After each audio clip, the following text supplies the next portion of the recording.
ಮಾತರ್ಮೇ ಮಾತರಿಶ್ವನ್ನ ಪಿತರತುಲಗುರೋ ಭ್ರಾತರಿಷ್ಟಾಪ್ತಬಂಧೋ ಸ್ವಾಮಿನ್ನ ಸರ್ವಾಂತರಾತ್ಮನ್ನ ಜರ ಜರಯಿತರ್ಜನ್ಮ ಮೃತ್ಯಾಮಯಾನಾಂ ಗೋವಿಂದೇ ದೇಹಿ ಭಕ್ತಿಂ ಭವತಿ ಚ ಭಗವನ್ ಊರ್ಜಿತಾಂ ನಿರ್ನಿಮಿತ್ತಾಂ ನಿರ್ವ್ಯಾಜಾಂ ನಿಶ್ಚಲಾಂ ಸದ್ಗುಣಗಣಬೃಹತೀಂ ಶಾಶ್ವತೀಮಾಶುದೇವ ನಾರಾಯಣಂ ನಮಸ್ಕೃತ್ಯ ನರಂ ಚೈವ ನರೋತ್ತಮಂ ದೇವೀಂ ಸರಸ್ವತೀಂ ವ್ಯಾಸಂ ತತೋ ಗ್ರಂಥಮುದೀರಯೇ ವಿಜಾನತಾಂ ಅವಿತ್ತಸ್ಯ ಮಧ್ವಸ್ಯ ಜಗತಿ ಗುರೋಃ ಪೂರ್ವಾಚಾರ್ಯಮಹಿಷ್ಠಾನಾಂ ಇಯಂ ಪ್ರಣತಿಮಾಲಿಕಾ ಪೂರ್ಣಜ್ಞಾನಾಯ ವಿದ್ಮಹೇ ಪೂರ್ಣಾನಂದಾಯ ಧೀಮಹಿ ತನ್ನೋ ವ್ಯಾಸ ಪ್ರಚೋದಯಾತ್. ಪೂರ್ಣಜ್ಞಾನಾಯ ವಿದ್ಮಹೇ ಪೂರ್ಣಾನಂದಾಯ ಧೀಮಹಿ ತನ್ನೋ ವ್ಯಾಸ ಪ್ರಚೋದಯಾತ್. ಸೂಕ್ತಿರತ್ನಾಕರೇ ರಮ್ಯೇ ಮೂಲರಾಮಾಯಣಾರ್ಣವೇ ವಿಹರಂತೋ ಮಹೀಯಾಂಸಃ ಪ್ರೀಯಂತಾಂ ಗುರವೋ ಮಮ. ವಾಲ್ಮೀಕಿರ್ಗೌಃ ಪುನೀಯಾನ್ನಃ ಮಹೀಧರಪದಾಶ್ರಯಾ ಯತ್ಕಾವ್ಯಮುಪಜೀವಂತಿ ಕವಯಸ್ತರಣಕಾ ಇವ. ರಾಮಾಯಣದಲ್ಲಿನ ರಾವಣಾಯನ ಅದನ್ನು ನಾವು ನೋಡ್ತಾ ಇದ್ವಿ. ಉತ್ತರಕಾಂಡದಲ್ಲಿ ಬರುವ ಸರಿಸುಮಾರು ಒಂದು 20 ಸರ್ಗಗಳ ತನಕ ರಾವಣನ ದೌಷ್ಟ್ಯ, ರಾವಣನ ಬೆಳವಣಿಗೆ ಅವುಗಳೆಲ್ಲ ಇದೆ. ಅದರಲ್ಲಿ ನಾವು ದೈತ್ಯರು ಯಾವ ರೀತಿ, ವಿಶೇಷತಃ ಮಾಲಿ ಸುಮಾಲಿ ಮೊದಲಾದವರು ದೇವರಿಂದ ಹೇಗೆ ಭಗ್ನಗೊಂಡ್ರು, ಅವರಲ್ಲಿ ಒಬ್ಬ ತನ್ನ ಮಗಳು ಕೈಕಸಿಯನ್ನ ವಿಶ್ರವಸ್ಸನ್ನುವ ಮುನಿಯ ಮುಂದೆ ಇಟ್ಟು ಆ ವಿಶ್ರವಸ್ಸನ ಹೆಂಡತಿಯಾಗಿ ಮಾಡಿ ಆ ಕೈಕಸಿಯಲ್ಲಿ 4 ಜನ ಮಕ್ಕಳನ್ನ ಪಡೆದ. ವಿಶ್ರವಸ್ಸನಿಗೆ 4 ಜನ ಮಕ್ಕಳು. ಮೊದಲನೆಯವನು ರಾವಣ, ಎರಡನೆಯವನು ಕುಂಭಕರ್ಣ, ಮೂರನೆಯವಳು ಶೂರ್ಪಣಖೆ, 4ನೆಯವನು ವಿಭೀಷಣ ಅಂತ. ಅವರ ಬೆಳವಣಿಗೆ ಇತ್ಯಾದಿಗಳೆಲ್ಲ ಬರ್ತಾ ಲಂಕೆಯನ್ನ ಯಾವ ರೀತಿ ಮತ್ತೆ ಆಕ್ರಮಿಸಿಕೊಂಡ್ರು. ಕುಬೇರ ಮೆಲ್ಲಗೆ ಜಾಗ ಖಾಲಿ ಮಾಡ್ದ. ಆದರೆ ಅವನು ಅದರಿಂದ ತೃಪ್ತನಾಗಲಿಲ್ಲ. ವಿಪರೀತ ಅನ್ಯಾಯಗಳನ್ನು ಮಾಡ್ತಾ ಇದ್ದಾಗ ಕುಬೇರ ಬುದ್ಧಿವಾದ ಹೇಳಿ ಕಳುಹಿಸಿದ ಒಬ್ಬ ದೂತನ ಕೈನಲ್ಲಿ. ಆದರೆ ಆ ದೂತನನ್ನು ಅವನು ಕೊಂದ. ಮತ್ತೆ ಅವನೇ ತನ್ನ ಅಣ್ಣ ಕುಬೇರನನ್ನ ಬುದ್ಧಿ ಕಲಿಸ್ತೇನೆ ಅಂತ ಹೊರಟ. ಅದು 13ನೇ ಸರ್ಗ ತನಕ ಆಗಿತ್ತು. ಇತಿ ಪೂರ್ವಕಥಾನುವಾದ. ಅಲ್ಲಿಂದ ನಾವು 14ನೆಯ ಸರ್ಗವನ್ನ ನೋಡ್ತಾ ಇದ್ದೇವೆ. ಲಂಕೆಯಿಂದ ಇಡೀ ದಂಡಕಾರಣ್ಯವನ್ನ ಹಾಸಿ ಕುಬೇರನ ಪಟ್ಟಣ ಅಲಕಾ ನಗರದ ಕಡೆಗೆ ತೆರಳಿದ. ಬಹಳ ಸೈನ್ಯವನ್ನು ಕಟ್ಟಿಕೊಂಡು ಬಂದಿದ್ದ. ಅವನ ಜೊತೆಗೆ ಪ್ರಹಸ್ತ, ಆಮೇಲೆ ಯೂಪಾಕ್ಷ, ಯೂಪಧ್ವಜ ಎಲ್ಲರೂ ಇದ್ರು. ಅವರೆಲ್ಲ ಒಂದು ರೀತಿಯಲ್ಲಿ ಸಾರಣ, ಶುಕ ಅವರೆಲ್ಲ ರಾವಣನ ಸೋದರ ಮಾವಂದರು. ಸೋದರ ಮಾವಂದಿರೆಲ್ಲ ತಮ್ಮ ತಂಗಿಯ ಮಗ ಕೈಕಸಿಯ ಮಗ ಇಷ್ಟು ಬಲಿಷ್ಠನಾಗಿ ಬೆಳೆದಾಗ ಅವನು ಸುತ್ತ ಎಲ್ಲ ಸುತ್ತಕೊಂಡ್ರು. ಹಾಗೆ ಯುದ್ಧಕ್ಕೆ ಅಂತ ಹೊರಟರು. ಹತಾನಾಂ ಗಚ್ಚತಾಂ ಸ್ವರ್ಗಂ ಯುದ್ಧತಾಮಥ ಧಾವತಾಂ ಪ್ರೇಕ್ಷತಾಂ ಋಷಿ ಸಂಘಾನಾಂ ಬಭೂವನ ತದಾಂತರಂ. ಯುದ್ಧ ಶುರು ಆಯಿತು. ಸಾಯ್ತಾ ಇದ್ದಾರೆ ಕೆಲವರು, ಅದನ್ನು ನೋಡಿ ದುಃಖಗೊಳ್ತಾ ಇದ್ದಾರೆ ಋಷಿಗಳು. ಆ ಇಡೀ ಹಿಮಾಲಯ ಪರ್ವತದ ಆ ಒಂದು ಭಾಗ ಯಾರ್ಯಾರಿಗೆ ಏನೇನು ಆಗ್ತಾ ಇದೆ ಅನ್ನೋದೇ ಗೊತ್ತಾಗಲಿಲ್ಲ. ಋಷಿಗಳು ಸಾಯ್ತಾ ಇದ್ದಾರೋ ರಾಕ್ಷಸರು ಸಾಯ್ತಾ ಇದ್ದಾರೋ ಏನು ಗೊತ್ತಾಗಲಿಲ್ಲ. ಒಂದು ಹಂತದಲ್ಲಿ ರಾವಣ ಮೂರ್ಛೆ ಬಿದ್ದ. ಎಲ್ಲರೂ ಇದೇನು ಅಂತ ಅಂದುಕೊಂಡ್ರು. ಕೂಡಲೇ ಎದ್ದ ಆ ಯಕ್ಷನನ್ನ ಮುಗಿಸಿದ.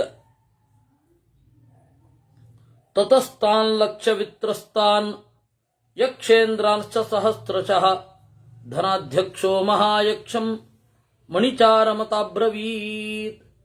ಆಗ ಕುಬೇರ ಮಣಿಭದ್ರ ಅವನಿಗೆ ಹೇಳಿದ, ಆ ರಾವಣನನ್ನು ಕೊಲ್ಲು. ರಾವಣಂ ಜಹಿ ಯಕ್ಷೇಂದ್ರ ದುರ್ವೃತ್ತಂ ಪಾಪಚೇತಸಾಂ ಶರಣಂ ಭವವೀರಾಣಾಂ ಯಕ್ಷಾಣಾಂ ಯುದ್ಧಶಾಲಿನಾಂ. ಎಲ್ಲ ಯಕ್ಷರಿಗೆ ತಲೆನೋವಾಗಿರುವ ರಾವಣನನ್ನು ಕೊಲ್ಲು, ಯಶಸ್ಸು ನಿನ್ನದಾಗತ್ತೆ ಅಂತ. ಆ ಮಣಿಭದ್ರ ಅಂತ ಇದ್ದಾನಲ್ಲ, ಇವತ್ತಿಗೂ ಹಿಮಾಲಯ ಪರ್ವತದ ಪ್ರಾಂತ್ಯದಲ್ಲಿ ಮಣಿಭದ್ರನನ್ನು ಪೂಜಿಸ್ತಾರೆ. ಈ ಹಿಮಾಲಯದಿಂದ ಟಿಬೇಟ್ಗೆ ಹೋಗುವಾಗ ಮಣಿಭದ್ರನನ್ನ ಸ್ತೋತ್ರ ಮಾಡುವ ಎಲ್ಲ ಮಂತ್ರಗಳೆಲ್ಲ ನಿಮಗೆ ಸಿಗುತ್ತೆ, ಕೇಳ್ತೀರ. ಬೌದ್ಧರು ಕೂಡ ಮಣಿಭದ್ರನನ್ನ ಆರಾಧನೆ ಮಾಡ್ತಾರೆ. ಅದು ಬೇರೆ ಮಂತ್ರ, ಒಂದು ಅನೇಕ ಮಂತ್ರಗಳಲ್ಲೊಂದು ಓಂ ಮಣಿಪದ್ಮೆ ಹುಂ ಅಂತ, ಅದು ಮಣಿಭದ್ರನನ್ನು ಕುರಿತು ಹೇಳುವಂಥದ್ದು ಬೌದ್ಧರ ಮಂತ್ರ. ಆ ಮಣಿಭದ್ರನಿಗೆ ಹೇಳಿದ. ಮಣಿಭದ್ರ ಬಹಳ ಉತ್ಸಾಹದಿಂದ ಒಂದ್ಸರ್ತಿ ಬೀಳಿಸಿದ್ನಲ್ಲ, ಬಂದ. ಆರಾಮವಾಗಿ ಅವನನ್ನ ಹೊಡೆದು ಆಚೆ ಕಳಿಸ್ಬಿಟ್ಟ. ಆಮೇಲೆ ಸೀದಾ ತನ್ನ ಅಣ್ಣ ಕುಬೇರನ ಎದುರುಗಡೆ ಬಂದ. ಅವಾಗ ಕುಬೇರ ರಾವಣನಿಗೆ ಹಿತವಚನವನ್ನು ನುಡಿಲಿಕ್ಕೆ ಶುರು ಮಾಡಿದ. ಯನ್ಮಯ ವಾರ್ಯಮಾಣಸ್ತ್ವಂ ನಾವಗಚ್ಚಸಿ ದುರ್ಮತೆ ಪಶ್ಚಾದಸ್ಯ ಫಲಂ ಪ್ರಾಪ್ಯ ಜ್ಞಾಸ್ಯಸೇ ನಿರಯಂ ತತಃ. ನೋಡು, ನಿನಗೆ ಒಳ್ಳೆ ಮಾತು ಹೇಳ್ತಾ ಇದ್ದೇನೆ, ಕೆಟ್ಟ ಕೆಲಸ ಮಾಡಬೇಡ ಅಂತ. ಈಗ ನಿನಗೆ ಗೊತ್ತಾಗೋದಿಲ್ಲ, ಒಂದು ಸ್ವಲ್ಪ ದಿವಸ ಆದ್ಮೇಲೆ ಗೊತ್ತಾಗತ್ತೆ. ಯೋ ಹಿ ಮೋಹಾದ್ವಿತಂ ಪೀತ್ವಾ ನಾವಗಚ್ಚತಿ ದುರ್ಮತಿ ಸತಸ್ಯ ಪರಿಣಾಮಾಂತೆ ಜಾನೀತೆ ಕರ್ಮಣ ಫಲಂ. ಮೋಹದಿಂದ ವಿಷ ಕುಡಿದು ಬಿಡುತ್ತಾನೆ, ಅವಾಗ ಗೊತ್ತಾಗಲ್ಲ ಸ್ಲೋ ಪಾಯ್ಸನ್ ಅದು. ಆಮೇಲೆ ಅದರ ಸಂಕಟ ಗೊತ್ತಾಗತ್ತೆ. ದೈವತಾನಿ ನನಂದಂತಿ ಧರ್ಮಯುಕ್ತೇನ ಕೇನಚಿತ್ ಏನ ತ್ವಮೀದೃಶಂ ಭಾವಂ ನೀತಸ್ತಚ್ಚನ ಬುದ್ಧಸೇ. ಧರ್ಮ ಇದ್ರೆ ದೇವತೆಗಳು ಸಂತೋಷ ಪಡ್ತಾರೆ, ದೇವತೆಗಳು ಸಂತೋಷ ಪಡೋದ್ರಿಂದ ಸುಖ. ನೀನು ದೇವತೆಗಳನ್ನು ದ್ವೇಷಿಸ್ತಾ ಇದ್ದಿ, ಕಾಡಿಸ್ತಾ ಇದ್ದಿ, ನಿನಗೆ ಸುಖ ಎಲ್ಲಿಂದ ಆಗಬೇಕು? ಮಾತರಂ ಪಿತರಂ ವಿಪ್ರಮಾಚಾರ್ಯಂ ಚಾವಮನ್ಯವೈ ಸಪಶ್ಯತಿ ಫಲಂ ತಸ್ಯ ಪ್ರೇತರಾಜವಶಂಗತಃ. ಇಲ್ಲಿ ತಂದೆ ತಾಯಿ, ಬ್ರಾಹ್ಮಣ, ಜ್ಞಾನಿ, ಆಚಾರ್ಯ ಇವರನ್ನ ಅವಮಾನ ಮಾಡಿದಾಗ ಏನು ಪರಿಣಾಮ ಆಗೋಲ್ಲ ಅಂತ ಅನ್ಸುತ್ತೆ. ಅದರಿಂದಾಗಿ ಇವರೆಲ್ಲ ಬರೇ ಸುಳ್ಳು ಹೇಳ್ತಾ ಇದ್ದಾರೆ, ಪಾಪ ಪುಣ್ಯ ಅಂತ. ನೋಡಿ, ನಾವು ಈಗ ಸುಖವಾಗಿಲ್ವಾ? ದೇವ್ರನ್ನ ಬಿಟ್ಟಿದ್ದೀವಿ, ಸುಖವಾಗಿದ್ದೀವೋ ಇಲ್ವೋ? ತಾಯಿಯನ್ನ ಏನು ನೋಡ್ಕೊಳ್ತಾ ಇಲ್ಲ, ಸುಖವಾಗಿದ್ದೀವೋ ಇಲ್ವೋ? ತಾಯಿಯನ್ನ ನೋಡ್ಕೊಳ್ಳದೆ ಇರೋದಕ್ಕೆ ಕಾರಣವೇ ನಮ್ಮ ಉನ್ನತಿ. ನಮ್ಮ ಉನ್ನತಿಗಾಗಿ ನಾವು ತಾಯಿಯನ್ನು ನೋಡ್ಕೊಳ್ತಾ ಇಲ್ಲ. ನಾವು ತಾಯಿಯನ್ನು ನೋಡ್ಕೊಂಡ್ರೆ ಈ ಉನ್ನತಿನೇ ಇರಲ್ಲ. ಅದರಿಂದಾಗಿ ತಾಯಿಯನ್ನು ನೋಡ್ಕೊಳ್ಬೇಕು ಅಂತ ಏನು, ತಂದೆಗೆ ಗೌರವ ಕೊಡಬೇಕು ಅಂತೇನು, ಗುರುಗಳಿಗೆ ಗೌರವ ಕೊಡಬೇಕು ಅಂತೇನು, ಈ ತರಹ ಎಲ್ಲ ಅನಿಸುತ್ತೆ. ಆದರೆ ಅದರ ದುಪ್ಪಟ್ಟು, ಮುಪ್ಪಟ್ಟು, 4 ಪಟ್ಟು ಫಲವನ್ನ ಪ್ರೇತರಾಜ ವಶಂಗತಃ ಯಮಲೋಕಕ್ಕೆ ಹೋದಾಗ ಅನುಭವಿಸ್ತಾನೆ. ಯಾರಿಗೆ ಹೇಳ್ಕೊಳ್ಳೋದು? ಅಧ್ರುವೇ ಹಿ ಶರೀರೇಯೋ ನಕರೋತಿ ತಪೋರ್ಜನಂ ಸಪಶ್ಚಾತ್ತಪ್ಯತೆ ಮೂಢೋ ಮೃತೋ ಗತ್ವಾತ್ಮನೋ ಗತಿಂ. ಶರೀರ ಏನೇ ಮಾಡಿದ್ರು ಅಧ್ರುವ, ಇವತ್ತಿರುತ್ತೆ ನಾಳೆ ಹೋಗುತ್ತೆ. ಆ ಅನಿತ್ಯವಾದ ಶರೀರದಲ್ಲಿ ನಿತ್ಯವಾದ ತಪಸ್ಸಿನ ಫಲವನ್ನು ಪಡೆಯೋದೇ ಜಾಣತನ. ಅದಕ್ಕಾಗಿ ನಮಗೆ ಇರುವಂಥದ್ದು ವಿದ್ಯೆ, ಆಮೇಲೆ ಕರ್ಮ. ದೇವರ ಬಗ್ಗೆ ಅರಿವನ್ನು ಪಡೆಯೋದೇನಿದೆ ಅದನ್ನ ವಿದ್ಯೆ, ಆಮೇಲೆ ನಮ್ಮ ಒಳ್ಳೆಯ ಕೆಲಸ. ಇದೆರಡು ಮಾಡಬಹುದು. ಇದು ಮಾಡಿದ್ರೆ ಮಕ್ಕಳ ಮೇಲೆ ಪರಿಣಾಮ ಆದೀತು ಬಿಟ್ಟಿತ್ತು. ಮಕ್ಕಳ ಮೇಲೆ ಆಗದೆ ಹೋದ್ರೂ ಮೊಮ್ಮಕ್ಕಳ ಮೇಲೆ ಆಗೇ ಆಗತ್ತೆ. ಅದ್ರ ಬಗ್ಗೆ ಆತಂಕ ಬೇಡ. ಅದರಿಂದಾಗಿ ಅವರೆಲ್ಲ ಒಳ್ಳೆ ಸಂತತಿ ಬಂದು ಅವರು ಪುಣ್ಯದ ಕೆಲಸ ಮಾಡ್ತಾ ಇದ್ರೆ ಅದು ತಂದೆ ತಾಯಿಗಳು, ಯಾಕೆಂದ್ರೆ ಆ ದೇಹಕ್ಕೆ ಅವರಲ್ವ ಕಾರಣ. ಅದರಿಂದಾಗಿ ಅವರಿಗೆ ಆ ಪುಣ್ಯದ ಫಲ ಪಾಲಲ್ಲಿ ಹೋಗುತ್ತೆ. ಅದರಿಂದಾಗಿ ಶರೀರ ಅನಿತ್ಯ, ಅನಿತ್ಯವಾದ ಶರೀರದ ಫಲ 3 ಅದು ನಿತ್ಯ. ಧರ್ಮಾದ್ರಾಜ್ಯಂ ಧನಂ ಸೌಖ್ಯಂ ಅಧರ್ಮಾದ್ ದುಃಖಮೇವ ಚ ತಸ್ಮಾತ್ ಧರ್ಮಂ ಸುಖಾರ್ಥಾಯ ಕುರ್ಯಾತ್ ಪಾಪಂ ವಿಸರ್ಜಯೇತ್. ಧರ್ಮದಿಂದ ರಾಜ್ಯ, ಹಣ, ಸುಖ ಎಲ್ಲ ಸಿಗತ್ತೆ. ಅಧರ್ಮದಿಂದ ದುಃಖವೇ ಸಿಗೋದು. ಅದರಿಂದಾಗಿ ಸುಖಕ್ಕಾಗಿ ಧರ್ಮವನ್ನ ಮಾಡಬೇಕೇ ವಿನಃ ಬೇರೆ ಅಲ್ಲ. ಪಾಪವನ್ನ ಬಿಡಬೇಕು. ಪಾಪಸ್ಯ ಹಿ ಫಲಂ ದುಃಖಂ ತದ್ಭೋಕ್ತವ್ಯಮಿಹಾತ್ಮನ.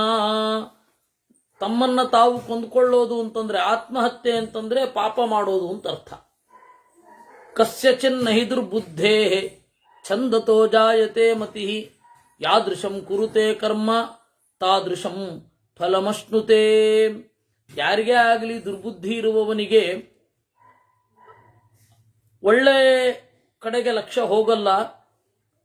ಅದರಿಂದ ಯಾವ ತರಹದ ಕರ್ಮ ಮಾಡ್ತಾನೆ ಆ ತರಹದ ಜ್ಞಾನ, ಯಾವ ತರಹದ ಕರ್ಮವೋ ಆ ತರಹದ ಫಲ. ನೀನ್ ಮಾಡ್ತಾ ಇರೋದೇನು? ವೃದ್ಧಿಂ ರೂಪಂ ಬಲಂ ಪುತ್ರಾನ್ ವಿತ್ತಂ ಶೂರತ್ವಮೇವ ಚ ಪ್ರಾಪ್ನುವಂತಿ ನರಾಲೋಕೆ ನಿರ್ಜಿತಂ ಪುಣ್ಯಕರ್ಮಭಿ. ಸಮೃದ್ಧಿ, ಒಳ್ಳೆ ರೂಪ, ಬಲ, ಮಕ್ಕಳು, ಹಣ, ಶೂರತ್ವ ಮೊದಲಾದವುಗಳನ್ನ ಪುಣ್ಯಕರ್ಮದಿಂದ ಪಡಿತಾರೆ. ಇಲ್ಲ ಪಾಪದಿಂದ ಪಡಿಲಿಕ್ಕೆ ಸಾಧ್ಯ ಅಂತ ಹೇಳಿದ್ರೆ ಅದು ಹಿಂದಿನ ಜನ್ಮದ ಪುಣ್ಯ ಆಗಿರುತ್ತೆ. ಅದು ತೀರಿದ ಮೇಲೆ ಮತ್ತೆ ಇಲ್ಲಿ ದುಃಖವೇ. ಏವಂ ನಿರಯಗಾಮಿತ್ವಂ ಯಸ್ಯತೆ ಮತಿರೀದೃಶಿ ನತ್ವಾಂ ಸಮವಿಭಾಷ್ಯೇ ಅಸದ್ವೃತ್ತೇಶ್ವೇವ ನಿರ್ಣಯ.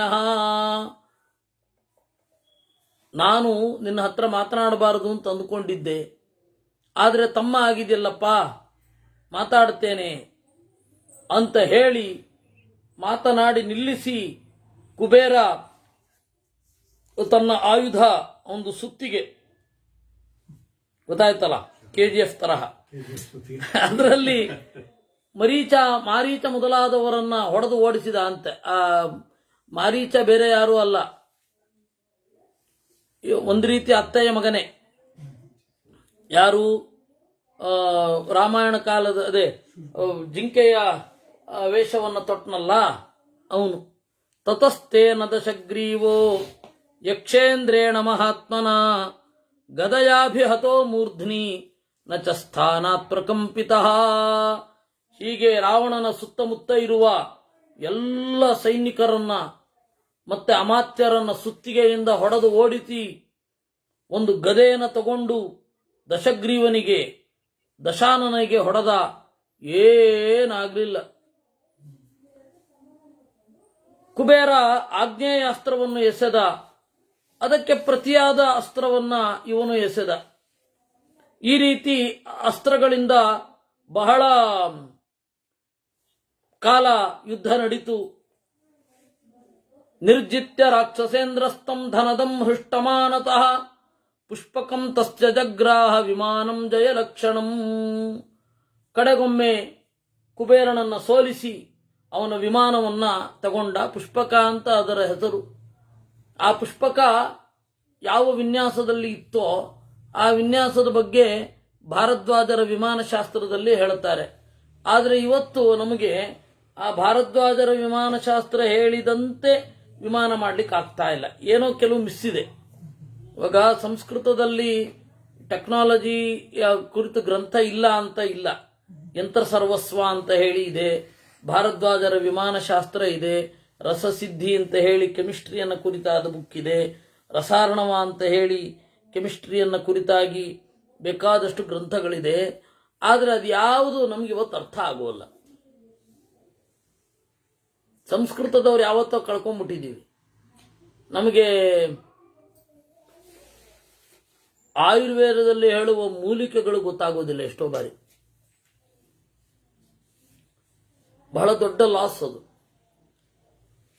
ಇರಲಿ, ನೀವು ಇದರ ಬಗ್ಗೆ ವಿಶೇಷವಾಗಿ ಯೋಚನೆ ಮಾಡಬೇಕು ಅಂದರೆ ಆನೇಕಲ್ ಸುಬ್ರಹ್ಮಣ್ಯ ಶಾಸ್ತ್ರಿಗಳು ಅಂತ ಅವ್ರದ್ದು ಮಾರುತ ಸಖ ಅಂತ ಹೇಳಿ ಒಂದು ಪುಸ್ತಕ ಇದೆ. ಆ ಮಾರುತ ಸಖದಲ್ಲಿ ಅವರು ಆನೇಕಲ್ ಸುಬ್ರಹ್ಮಣ್ಯ ಶಾಸ್ತ್ರಿಗಳು ಅಂತ, ಸುಬ್ಬರಾಯ ಶಾಸ್ತ್ರಿಗಳು ಆನೇಕಲ್ ಸುಬ್ರಹ್ಮಣ್ಯ ಶಾಸ್ತ್ರಿಗಳು ಅಂತಾರೆ.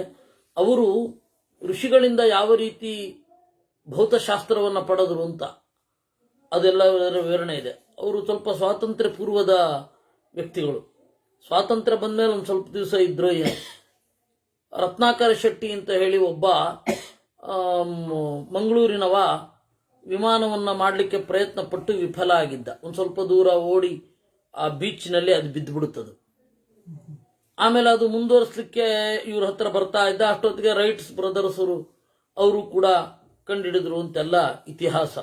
ಎಷ್ಟೋ ಜನ ಪ್ರಯತ್ನ ಪಟ್ಟಿದ್ದಾರೆ ವಿಮಾನವನ್ನು ಇದು ಮಾಡಲಿಕ್ಕೆ. ಆದರೆ ವಿಮಾನ ಶಾಸ್ತ್ರದಲ್ಲೇ ಹೇಳಿದಂತೆ ನಮಗೇನು ಮಾಡ್ಲಿಕ್ಕೆ ಬರೋಲ್ಲ. ಆ ರೀತಿ ಮಾಡಿದ್ರೆ ಒಂದು ದೊಡ್ಡ ಇದು ಏನಂತಾರೆ ಪಾದರಸದ ಒಂದು ಗಣಿಯಾಗ್ಬಿಡತ್ತಷ್ಟೇ ವಿನಃ ಮತ್ತೇನೂ ಆಗಲ್ಲ. ಆ ಥರದ್ದೊಂದು ಪ್ರಾಬ್ಲಮ್ ಇದೆ. ಆ ತರಹದ್ದು ಒಂದು ಪುಷ್ಪಕ ವಿಮಾನ. ಈ ವಾಸ್ತವ ರಾಮಾಯಣ ಅಂತ ಒಬ್ಬರು ಬರೆದಿದ್ದಾರೆ. ಪೂನಾದಲ್ಲಿ IIT-ನಲ್ಲಿ ಕೆಲಸ ಮಾಡ್ತಾರೆ ಅವರು. ಪದ್ಮರಾಜ ವಿಷ್ಣುವರ್ತಕ ಅಂತ ಮಹಾಭಾರತದ ಬಗ್ಗೆ ಬಹಳ ಪುಸ್ತಕಗಳನ್ನು ಬರೆದಿದ್ದಾರೆ. ರಾಮಾಯಣದ ಬಗ್ಗೆ ವಾಸ್ತವ ರಾಮಾಯಣ ಅಂತ ಬರೆದು ಪುಷ್ಪಕ ವಿಮಾನದ ರೂಪುರೇಖೆಗಳು ಹೀಗೆ ಅಂತ ವಾಲ್ಮೀಕಿ ರಾಮಾಯಣದ ಆಶ್ರಯದಲ್ಲಿ ಅದೊಂದು ಚಿತ್ರ ಬಿಡಿಸಿದ್ದಾರೆ. ಇರಲಿ, ಅದು ಏನಾದರೂ ಇರಲಿ. ಆದರೆ ಆ ತರಹದ ಪ್ರಯತ್ನಗಳು ನಡೆದಿವೆ. ಆದರೆ ನಮಗೆ ಇವಾಗ ಪುಷ್ಪಕ ವಿಮಾನ ಹಾರೋದೇನು ಬೇಕಿಲ್ಲ, ಪುಷ್ಪಕ ವಿಮಾನ ಮಾಡೋದು ಬೇಕಿಲ್ಲ. ನಮಗೆ ಬೇಕಾಗಿರೋದು ಇತಿಹಾಸ ಪುರಾಣಗಳಿಂದ ಏನನ್ನು ತಗೊಳ್ಳೋದು ಅಂದರೆ ಭಗವಂತನ ಗುಣವನ್ನು, ಭಗವಂತನ ಗುಣಗಳನ್ನು ಅನುಸಂಧಾನ ಮಾಡಿ ನಾವು ಒಳಗಡೆಯ ಆನಂದವನ್ನು ಎತ್ತರವನ್ನು ಪಡೀಲಿಕ್ಕೆ ಅದನ್ನು ಪಡೆಯೋದೇ ವಿನಃ ಇದರಿಂದ ಬರುವ ನೀತಿಗಳನ್ನು ಪಡ್ಕೊಳ್ಬೇಕು. ಇದರಿಂದ ಭಕ್ತಿಯ ಪೋಷಣೆಯೂ ಆಗಬೇಕು. ಇವೆರಡು ನಮ್ಮ ಉದ್ದೇಶವೇ ವಿನಃ ರಾಮಾಯಣ ಓದಿ ಹನುಮಂತರಂತಹ ಹಾರ್ಲಿಕ್ಕೆ ಪ್ರಯತ್ನ ಪಡುತ್ತೇನೆ ಅನ್ನೋದೇನಿಲ್ವಲ್ಲ. ನಮ್ಮ ಉದ್ದೇಶ ಇದು. ನಾನು ಯಾಕೆ ಹೇಳಿದ್ದು ಮತ್ತೆ ಇದನ್ನ ಅಂತಂದ್ರೆ, ಇಲ್ಲಿ ಬರುವ ವಿಮಾನದ ವರ್ಣನೆ ಏನಿದೆ ಅದನ್ನು ಕೇಳಬೇಕು, ಕೇಳಿ ಹೀಗಿತ್ತು ಅಂತ ಅನ್ಕೊಳ್ಬೇಕು. ಅದನ್ನು ಎಕ್ಸ್ಪೆರಿಮೆಂಟ್ ಮಾಡ್ಲಿಕ್ಕೆ ಹೋಗಬಾರದು, ಇಲ್ಲ ಅಂತ ಅಲ್ಲಗೆಳಿಲೂಬಾರದು. ತಟಸ್ಥವಾಗಿರಬೇಕು. ನಡುವಣ ಮಾರ್ಗ, ಮಧ್ಯಮ ಮಾರ್ಗ. ಕಾಂಚನ ಸ್ತಂಭ ಸಂವೀತಂ ವೈಡೂರ್ಯ ಮಣಿತೋರಣಂ. ಆ ಪುಷ್ಪಕ ಹೇಗಿತ್ತು ಅಂತಂದ್ರೆ ಬಂಗಾರದ ಕಂಬಗಳಿದ್ವಂತೆ. ವೈಡೂರ್ಯ ಮಣಿತೋರಣಂ, ವೈಡೂರ್ಯ ಹಾಗೂ ಮುತ್ತಿನ ತೋರಣ ಇತ್ತು. ಮುಕ್ತಾಜಾಲ ಪ್ರತಿಚ್ಛನ್ನಂ, ಮುತ್ತಿನಿಂದ ಕೂಡಿತ್ತು. ಸರ್ವಕಾಲ ಫಲದ್ರುಮಂ, ವಿಮಾನದ ಒಳಗಡೆ ಹೂವು ಹಣ್ಣುಗಳ ಮರ ಇತ್ತು. ವಿಮಾನದ ಒಳಗಡೆ ಈಗ ಟೆರೆಸ್ ಗಾರ್ಡನಿಂಗ್ ಮಾಡುವ ಹಾಗೆ ಅಲ್ಲೇನೋ ಮಾಡಿದ್ರೋ ಏನೋ. ಮನೋಜವಂ ಕಾಮಗಮಂ, ವೇಗವಾಗಿ ಹೋಗ್ತಾ ಇತ್ತು. ಈಗಲೇ ಸೌಂಡ್ಗಿಂತ ವೇಗವಾಗಿ ಹೊರಡುವ ವಿಮಾನಗಳಿದೆ. ಆಗ ಮನಸ್ಸಿಗೆ ತಕ್ಕನಾದ ವೇಗದಲ್ಲಿ ಹೋಗುವ ವಿಮಾನ ಇದ್ದಿರಬಹುದು. ಕಾಮರೂಪಂ ವಿಹಂಗಮಂ, ಬೇಕಾದ ವಿನ್ಯಾಸವನ್ನು ತಳೆಯುತ್ತಿತ್ತು. ಯಾವುದೇ ಒಂದು ವಿಜ್ಞಾನ ಮುಂದುವರಿತಾ ಇದ್ರೆ ಅದರಲ್ಲಿ ಪರಿಷ್ಕಾರ ಆಗ್ತಾ ಹೋಗಿ ಈ ಅವಸ್ಥೆಗೂ ಬರುತ್ತೆ. ಅವನು ಜನಪ್ರಿಯ ವಿಜ್ಞಾನದ ಒಂದು ಕಾಲ್ಪನಿಕ ಕಥೆಗಾರ ಒಬ್ಬ ಇದ್ದಾನೆ, H.G. ವೆಲ್ಸ್ ಅಂತ. ಆ ವಿಜ್ಞಾನದ ಕಾಲ್ಪನಿಕ ಕಥೆಗಳನ್ನು ಹೋಕ್ಸ್ ಅಂತ ಕರೀತಾರೆ. HOAX, ಹೋಕ್ಸ್. ಹೋಕ್ಸ್ ಅಂದ್ರೆ ವಿಜ್ಞಾನದ ಕಾಲ್ಪನಿಕ ಕಥೆಗಳು ಅಂತ. ಅವನು ಆಗ ಏನು ಬರೆದಿದ್ದ ವಿಜ್ಞಾನ ಹೀಗೆ ಮುಂದುವರಿಯುತ್ತೆ ಅಂತ, ಇವಾಗ ಅದಾಗೋಗಿದೆ. ಆಮೇಲೆ ಇನ್ನೂ ಒಂದೇನು ಗೊತ್ತು ಅಂತಂದ್ರೆ, ಈ ಮಿಲಿಟರಿ ಅವರು ನಾಗರಿಕರಿಗೆ ತಮ್ಮಲ್ಲಿರುವ ಟೆಕ್ನಾಲಜಿಗಿಂತ 10-20 ಪಟ್ಟು ಹಿಂದೆ ಇರುವಂತಹ ಟೆಕ್ನಾಲಜಿಯನ್ನು ಕೊಡ್ತಾರೆ. ಯಾಕಂದ್ರೆ ಅವ್ರು ದುರುಪಯೋಗ ಪಡ್ಕೊಳ್ಬಾರ್ದು ಅಂತ. ಅದಕ್ಕಿಂತ ಇವರು ಮುಂದೆ ಹೋದಾಗ ಇದನ್ನ ಬಿಟ್ಟು ಕೊಡ್ತಾರೆ ಸಿವಿಲಿಯನ್ಸ್ಗೆ, ನಾಗರಿಕರಿಗೆ. ಇದೆಲ್ಲ ಈ ಹ್ಯೂಮನ್ ರೈಟ್ಸ್ ಕಮಿಷನ್ ಕಳ್ಳರಿಗೆ ಗೊತ್ತಿರಲ್ಲ ಅಂತಿಲ್ಲ, ಗೊತ್ತಿರುತ್ತೆ. ಆದರೆ ಪ್ರತಿಭಟನೆ ಮಾಡ್ಲಿಕ್ಕೆ ದಮ್ಮಿಲ್ಲ. ಅವ್ರಿಗೇನಿದ್ರು ಕಳ್ಳರ ಪರ ಪ್ರತಿಭಟನೆ ಮಾಡೋದೇ ಅಭ್ಯಾಸ. ಅದರಿಂದ ಮನೋಜವಂ ವೇಗವಾಗಿ ಹೋಗುತ್ತೆ, ಕಾಮರೂಪಂ ಬೇಕಾದ ರೂಪವನ್ನು ತಳೆಯುತ್ತೆ, ಮಣಿಕಾಂಚನ ಸೋಪಾನಂ ಅನೇಕ ಸ್ತರದ ಅಂತಸ್ತುಗಳಿವೆ, ಮಹಡಿಮನೆ ಇದ್ದ ಹಾಗೆ. ಬಂಗಾರದ ಮೆಟ್ಟಿಲುಗಳು, ತಪ್ತ ಕಾಂಚನ ವೇದಿಕಂ ಬಂಗಾರದ ಜಗುಲಿ ಇದೆ ಅಲ್ಲಿ. ದೇವೋಪವಾಹ್ಯ ಪಕ್ಷಯ್ಯಂ ಸದಾ ದೃಷ್ಟಿ ಮನಸ್ಸುಖಂ ಬಹುವಾಶ್ಚರ್ಯಂ ಭಕ್ತಿ ಚಿತ್ರಂ ಬ್ರಹ್ಮಣ ಪರಿನಿರ್ಮಿತಂ. ಬಹಳ ಆಶ್ಚರ್ಯ ಭಕ್ತಿ, ಅವುಗಳ ಬೇರೆ ಬೇರೆ ತರಹದ ಕಂಪಾರ್ಟ್ಮೆಂಟ್. ಭಕ್ತಿ ಅಂದ್ರೆ ಇಲ್ಲಿ ಕಂಪಾರ್ಟ್ಮೆಂಟ್ ಅಂತ ಅರ್ಥ. ಭಕ್ತಿ ಚಿತ್ರ ಅದೇ ಆಶ್ಚರ್ಯ. ಸರ್ವಕಾಮೈಸ್ತು ನಿರ್ಮಿತಂ ಅತ್ಯಂತ ಮನೋಹರವಾದ, ನತು ಶೀಷ್ಣಂ ನಚೋಷ್ಣಂ ಚ ಸರ್ವರ್ತು ಸುಖದಂ ಶುಭಂ. ತಣ್ಣಗೂ ಇರೋಲ್ಲ, ಬಿಸಿಯೂ ಇರೋಲ್ಲ, ಎಲ್ಲ ಋತುವಿನಲ್ಲಿ ಸುಖವಾಗಿ ಇರುವಂತಹ ವಾತಾವರಣ ಅಲ್ಲಿರುತ್ತೆ. ಈ ರೀತಿಯಾದ ಪುಷ್ಪಕ ವಿಮಾನವನ್ನು ಅಪಹರಿಸಿ ಜಿತಂ ತ್ರಿಭುವನಂ ಮೇನೆ ದರ್ಪೋತ್ಸೇಕಾತ್ ಸುದುರ್ಮತಿ, 3 ಲೋಕವನ್ನೇ ಗೆದ್ದೆ ಅಂತ ಅಂದುಕೊಂಡ. ಜಿತ್ವಾ ವೈಶ್ರವಣಂ ದೇವಂ ಕೈಲಾಸಾತ್ ಸಮವಾತರತ್, ಕುಬೇರನನ್ನ ಗೆದ್ದು ಕೈಲಾಸದಿಂದ ಕೆಳಗಡೆ ಇಳಿದ ಅನ್ನುವಲ್ಲಿಗೆ 15ನೆಯ ಸರ್ಗ ಮುಗಿತು.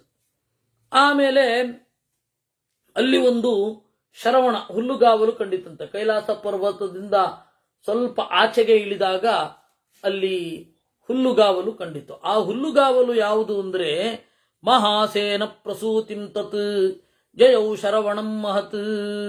ಆ ಹುಲ್ಲುಗಾವಲಿನಲ್ಲಿಯೇ ಸ್ಕಂದ ಹುಟ್ಟಿದ್ದು. ಅವನನ್ನು ಶರವಣ ಅಂತ ಕರೀತಾರೆ. ಯಾಕೆಂದ್ರೆ ಹುಲ್ಲುಗಾವಲಿನಲ್ಲಿ ಹುಟ್ಟಿದವ ಆದ್ದರಿಂದಾಗಿ ಅಂತ.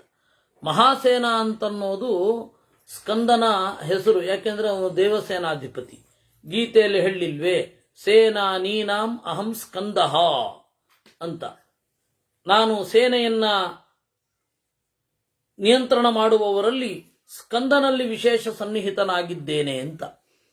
ಅವನು ನೋಡಿದ, ಬಹಳ ಸೊಗಸಾದ ವಾತಾವರಣ ಇತ್ತು.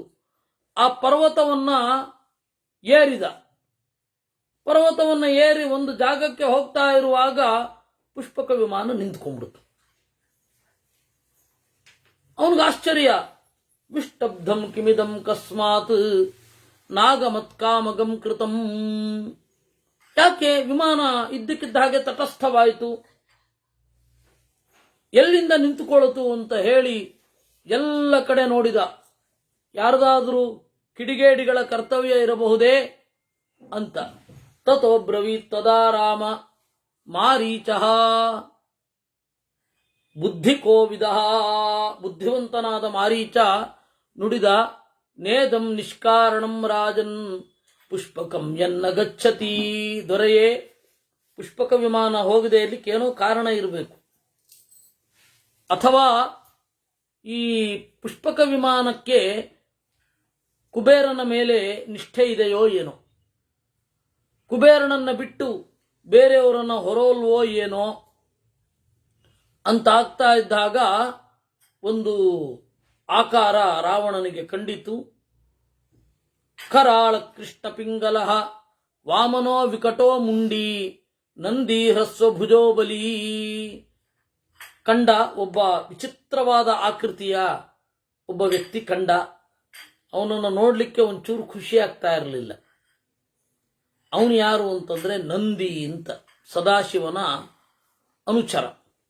ಅವನು ಹೇಳಿದ, ನಿವರ್ತ ಸ್ವದಶಗ್ರೀವ ಶೈಲೇ ಕ್ರೀಡತಿ ಶಂಕರ. ಏ 10 ತಲೆಯವನೇ, ವಾಪಸ್ ಹೊಟ್ಟೋಗು. ಯಾಕೆ ಅಂದ್ರೆ ಸದಾಶಿವ ಈ ಬೆಟ್ಟದಲ್ಲಿ ಆಟ ಆಡ್ತಾ ಇದ್ದಾನೆ ಅಂತ. ಸರ್ವೇತಾಮೇವ ಭೂತಾನಾಂ ಅಗಮ್ಯ ಪರ್ವತಕೃತಃ, ಎಲ್ಲರೂ ಕೂಡ ಇಲ್ಲಿಗೆ ಬರ್ಲಿಕ್ಕಾಗೋದೇ ಇಲ್ಲ ಅಂತಂದಾಗ ಸಿಟ್ಟು ಬಂತಂತೆ. ರೋಷಾತ್ತು ತಾಮ್ರ ನಯನ ಪುಷ್ಪಕಾದ ವರುಷ್ಯಸಃ, ಯಾರೋ ಅವನು ಸದಾಶಿವ ಅಂತೆ, ಶಂಕರ ಅಂತೆ ಅಂತ ಹೇಳಿ ಕೆಳಗಡೆ ಧುಮುಕಿದ ದಶಗ್ರೀವ. ಸೋಪಶ್ಯನ್ ನಂದಿನಂ ತತ್ರ ದೇವಸ್ಯ ದೂರತ ಸ್ಥಿತಂ, ಇಲ್ಲಿ ವೇಗವಾಗಿ ನಂದಿಯ ಹತ್ತಿರ ಬಂದ. ಆಚೆ ನೋಡಿದ್ರೆ ಅಲ್ಲಿ ಸದಾಶಿವ ಕುಳಿತಿದ್ದಾನೆ. ತಂ ದೃಷ್ಟ್ವಾ ವಾನರಮುಖಂ ಅವಜ್ಞಾಯತ ರಾಕ್ಷಸಃ ಪ್ರಹಾಸಂ ಮುಮುಚೆ ತತ್ರ ಸತೋಯ ಇವತೋ ಯದಃ. ಹತ್ತಿರ ಬಂದವನೇ ಇನ್ನೊಮ್ಮೆ ನಂದಿಯನ್ನು ನೋಡಿದ. ಅವನ ಮುಖ ಕಪಿತರ ಕಂಡಿತು. ಒಂದು ಚೂರೂ ಆಕೃತಿ ಚೆನ್ನಾಗಿಲ್ಲ ಅಂತ ಹೇಳಿ ಗಹಗಹಿಸಿ ನಕ್ಕ. ಅಯ್ಯೋ ಕಪಿಮೋರೆಯವನೇ ಅಂತ. ಆಗ ಸಿಟ್ಟು ಬಂತು. ಯಸ್ಮಾದ್ವಾನರ ರೂಪಂ ಮಾಂ ಅವಜ್ಞಾಯ ದಶಾನನ ಅಶನೀಪಾತ ಸಂಕಾಚಮಪಹಾಸಂ ಪ್ರಮುಕ್ತವಾನ್. ಹೊರಗಡೆಯ ಬಾಹ್ಯ ರೂಪವನ್ನು ನೋಡಿ ತಮಾಷೆ ಮಾಡೋದೇನೋ, ಹೊರಗಡೆಯ ಬಾಹ್ಯ ರೂಪವನ್ನು ನೋಡಿ ಆವತ್ತು ತಮಾಷೆ ಮಾಡಲಿಕ್ಕಿಲ್ಲ ಅಂದ ನಂದಿ. ಆ ರಾವಣ ಅಪಹಾಸ್ಯ ಮಾಡಿದ್ದು ಹೊರಗಡೆಯ ದೇಹವನ್ನು ನೋಡಿಕೊಂಡು. ಯಾವತ್ತೂ ಹಾಗೆ ಮಾಡಬಾರದಲ್ವಾ? ಹೊರಗಡೆಯ ದೇಹ ನಮ್ದಲ್ಲ, ಜೀವ ಬೇರೆ. ಯಾವುದೋ ಏನೋ ಕರ್ಮದಿಂದಾಗಿ ವಿರೂಪವೋ ಕುರೂಪವೋ ಏನೋ ಹುಟ್ಟಿ ಇರ್ತಾನೆ. ಹಾಗೆಲ್ಲ ತಮಾಷೆ ಮಾಡಬಾರದು. ದೈತ್ಯರೆಲ್ಲ ದೇಹವೇ ಆತ್ಮ ಅಂತ ಅನ್ಕೊಂಡಿರ್ತಾರೆ, ಆದ್ದರಿಂದಾಗಿ ಅವರು ತಮಾಷೆ ಮಾಡ್ತಾರೆ. ಅದಕ್ಕೆ ಅವನು ಸಿಟ್ಟು ಮಾಡಿಕೊಂಡು ಹೇಳಿದ, ನನ್ನನ್ನ ಈ ರೀತಿ ಮಾಡ್ತಾ ಇದೆಯಲ್ವಾ, ಇನ್ನು ಕೆಲವೇ ದಿವಸಗಳಲ್ಲಿ ಉತ್ಪತ್ಸ್ಯಂತಿ ವದಾರ್ಥಂ ಹಿ ಕುಲಸ್ಯ ತವ ವಾನರಾಹ, ಎಲ್ಲರೂ ವಾನರರಾಗಿ ನಿನ್ನನ್ನು ಸಾಯಿಸ್ಲಿಕ್ಕಾಗಿ ಹುಟ್ಟುತ್ತಾರೆ ಅಂತಂದ. ಮಧ್ವಾಚಾರ್ಯರು ಇದನ್ನು ಸೂಕ್ಷ್ಮವಾಗಿ ಮಹಾಭಾರತ ತಾತ್ಪರ್ಯ ನಿರ್ಣಯದಲ್ಲಿ ಹೇಳಿದ್ದಾರೆ. ರಾಮನಿಗಿಂತ ಮೊದಲು ಹುಟ್ಟಿದವರು ಕಪಿಗಳು. ಅತಃ ಅಥೋ ನರೇಶ್ವೇವತ್ತು ಪಶ್ಚಿಮೋದ್ಭವಾಹ, ಮನುಷ್ಯರಲ್ಲಿ ಯಾರು 4 ಜನ ಹುಟ್ಟಿದ್ರು ಅವರೆಲ್ಲ ನಂತರ ಹುಟ್ಟಿದ್ದು. ರಾಕ್ಷಸರು ಮತ್ತೆ ಕಪಿಗಳು ಮೊದಲೇ ಹುಟ್ಟುಬಿಟ್ಟಿದ್ದಾರೆ. ಆಮೇಲೆ ರಾಮಾವತಾರ ಆದ್ಮೇಲೆ ಆ ಯಾವ ಕಪಿಗಳು ಹೆಚ್ಚು ಇರಲಿಲ್ಲ. ಕ್ರಮೇಣ ಆ ಇಡೀ ಜನಾಂಗವೇ ಕಣ್ಮರೆಯಾಗಿ ಹೋಯಿತು. ನಾವು ಈಗ ಮರದ ಮೇಲೆ ಹಾರೋ ಕಪಿನ ನೋಡ್ಕೊಂಡು ಇದನ್ನ ಕಪಿ ಅಂತ ಅನ್ನೋದೇ ಇಲ್ಲ, ಅನ್ಬಾರದು. ಅಂದ್ರೆ ಇದೇ ತರ ಕಪಿ ಅವರಿದ್ರು ಅಂತ ಅನ್ಬಾರದು. ನಾವೆಲ್ಲ ಇಲ್ಲಿಯ ಕಪಿಯನ್ನು ನೋಡಿ ಹನುಮಂತ ಹನುಮಂತ ಅಂತೀವಿ. ಅಲ್ಲ, ಆ ಭಾವನೆ ಇರಲಿ, ಅದ್ರೊಳಗಡೆ ಇದ್ದು ಆಡಿಸುವವ ಅಂತ. ಆದ್ರೆ ಈ ತರಹ ಅವರಿದ್ರು ಅಂತ ಬೇಡ, ಈ ತರಹ ಅವರಿದ್ರು ಅಂತ ಬೇಡ. ತೇ ತವ ಪ್ರಬಲಂ ದರ್ಪಮುತ್ಸೇಧಂಚ ಪೃಥಗ್ವಿಧಂ ವ್ಯಪನೇಷ್ಯಂತಿ ಸಂಭೂಯ ಮಹಾಮಾತ್ಯ ಸುತಸ್ಯ ಚ. ಏನು ನೀನು ಈಗ ನನ್ನನ್ನ